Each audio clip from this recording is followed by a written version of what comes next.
नमस्कार, पायल फॅशन बुटीकमध्ये तुम्हा सर्वांचं खूप स्वागत आहे आजच्या व्हिडिओमध्ये.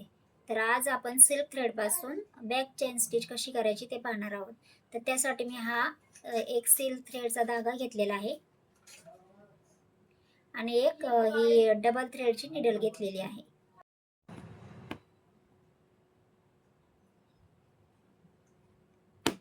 धागा वरती घेतल्यानंतर एक बॅक टाका.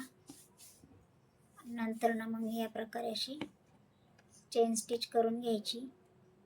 पुढच्या दिशेला एक छोटी चेन स्टिच करून घेतल्यानंतर ही जी आहे मधला भाग आहे याच्या मधोमध आपल्याला आता ही दुसरी चेन स्टिच टाकून घ्यायची आहे. हे बघा, अशा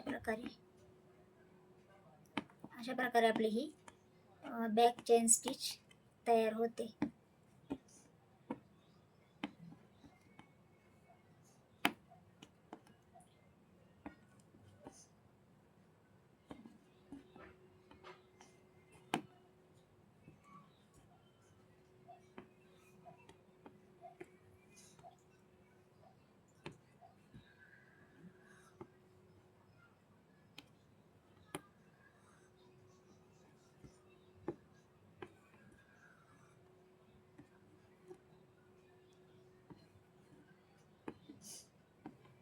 अशा प्रकारे आपली ही बॅक चेन स्टिच तयार झालेली आहे.